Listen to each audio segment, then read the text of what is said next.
ಹರಿನಾಮ ಉಚ್ಚಾರಣೆ ಬಿಡು, ಹರನಾಮ ಉಚ್ಚಾರಣೆ ಮಾಡು. ಆಗುವುದಿಲ್ಲ ಗುರುಗಳೇ. ಆ ರೀತಿ ಹಠ ಹಿಡಿಯಬಾರದು. ನಿನಗೆ ಮಿಠಾಯಿ ಕೊಡ್ತೇನೆ ಬಂದ, ಬೇಡ. ಲಡ್ಡು ಕೊಡ್ತೇನೆ, ಹೋಳಿಗೆ ಕೊಡ್ತೇನೆ, ಆಗುವುದಿಲ್ಲ ಗುರುಗಳೇ. ಬೇಡ. ಈ ದಿನ ಪಾಯಸ ಮಾಡ್ತೇನೆ ಗುರುಗಳೇ. ಹರಿನಾಮ ಸ್ಮರಣೆ ಬಿಟ್ಟು ಬೇರೆ ಯಾವುದು ಬರುವುದಿಲ್ಲ ಗುರುಗಳೇ. ಪುಣ್ಯಾತ್ಮ, ನಿನಗೆ ಕೈ ಮುಗಿಯುತ್ತೇನೆ, ಹರಿನಾಮ ಉಚ್ಚಾರಣೆ ಬಿಡು. ಆಗುವುದಿಲ್ಲ ಗುರುಗಳೇ. ನಿನ್ನನ್ನು ತಿದ್ದುವುದಕ್ಕೆ ನನ್ನಿಂದ ಆಗ್ಲಿಕ್ಕಿಲ್ಲ. ಬಾ.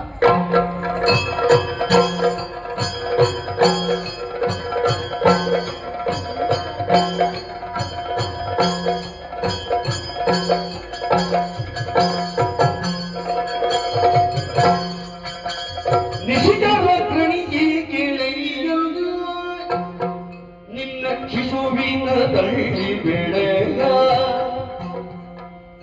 ಅಸುರೇಂದ್ರ ನಿನಗದ ಕುಸುರುವುದು ವಿಷಮವು ಮುಂದಯ ಸಂಗೀತ ನಾದಂತೋ ಕೇಳಯ್ಯ.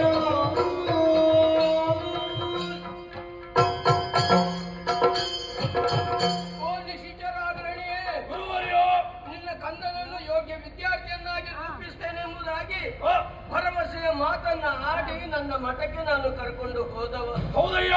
ಪ್ರಯತ್ನ ಪಟ್ಟೆ, ಏನಾಯಿತು? ಮನಸ್ಸಿಗೂ ಲಕ್ಷಣ ಕಾಣಲಿಲ್ಲ. ಇತ್ತೀಚೆಗೆ ಮಠದಿಂದ ಒಂದು ಕಡೆಗೆ ಹೋಗುವ ಅನಿವಾರ್ಯ ಸ್ಥಿತಿ ನನ್ನ ಪಾಲಿಗೆ ಒದಗಿ ಬಂತು. ಇರ್ತದೆ ಕಾರ್ಯ. ಹಿಂತಿರುಗಿ ಮಠವನ್ನು ಸೇರುವಂತಹ ಸಂದರ್ಭದಲ್ಲಿ ನನ್ನ ಇತರ ಶಿಷ್ಯರನ್ನೆಲ್ಲ ಒಡಗೂಡಿಸಿಕೊಂಡು ಅವರ ಜೊತೆಯಲ್ಲಿ ಇವ ಕೂಡ ಹರಿಭಜನೆ ಮಾಡ್ತಾ ಇದ್ದಾನೆ. ಅವರು ಆ ರೀತಿ ವರ್ತನೆ ಮಾಡುವುದಕ್ಕೆ ನಿಮ್ಮ ಮಗ ಕಾರಣ. ಗುರುಮಠದಲ್ಲಿ ಇತರರಿಗೂ ಬೋಧನೆ ಮಾಡಿದ್ದಾನೆ. ಯಾವಾಗ ಕೊಟ್ಟ ಮಾತನ್ನು ಉಳಿಸಿಕೊಳ್ಳುವುದಕ್ಕೆ ಅಸಮರ್ಥನಾದೇನೋ, ಇನ್ನು ಈ ಊರಲ್ಲ, ಈ ದೇಶದಲ್ಲೇ ನಿಲ್ಲುವುದಿಲ್ಲ. ದೇಶ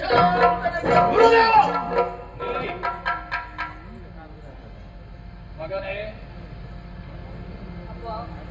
ಏನಯ್ಯ ನಿನ್ನ ಕಥೆ? ಗುರುಮಠವನ್ನು ಕಳುಹಿಸಿಕೊಟ್ಟೆ. ಒರಿದ ಮುಡಿದು ಮುದಿಯೋ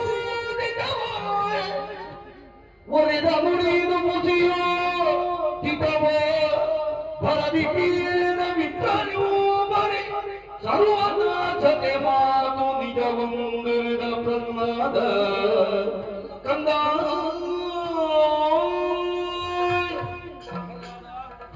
ನಿನ್ನನ್ನು ತಿದ್ದುವುದಕ್ಕೆ ಬೇಕಾಗಿ ಒಂದಲ್ಲ ಮರಳಿ ಪ್ರಯತ್ನವನ್ನು ಪಟ್ಟೆ. ಗುರುಮಠಕ್ಕೆ ಕಳುಹಿಸಿಕೊಟ್ಟೆ. ಗುರುಗಳು ಹೇಳಿದಂತಹ ಮಾತು ಸತ್ಯವೇನೋ? ಸತ್ಯವಪ್ಪ. ಗುರುಗಳು ಆ ಗುರುಮಠದಲ್ಲಿ ಇಲ್ಲದಂತಹ ಹೊತ್ತಿನಲ್ಲಿ ನೀನು ಮಾತ್ರ ಬದಲಾವಣೆ ಆದದ್ದಲ್ಲ, ಅಲ್ಲಿರುವಂತಹ ಇತರ ವಿದ್ಯಾರ್ಥಿಗಳಿಗೂ ನೀನು ಬೋಧನೆಯನ್ನು ಮಾಡಿದೆಯಾ? ಹೌದಪ್ಪ. ಆ ಭಜನೆಯನ್ನು ಹೇಳಿಕೊಟ್ಟೆಯಾ? ಯಾಕೆ ಹೀಗೆ ಮಾಡಿದೆ? ಸತ್ಯವೇ ಇದು? ಹೌದಪ್ಪ, ಸತ್ಯ. ಸುಳ್ಳನ್ನಾಡುವುದಿಲ್ಲವಲ್ಲ? ಆಡುವುದಿಲ್ಲಪ್ಪ.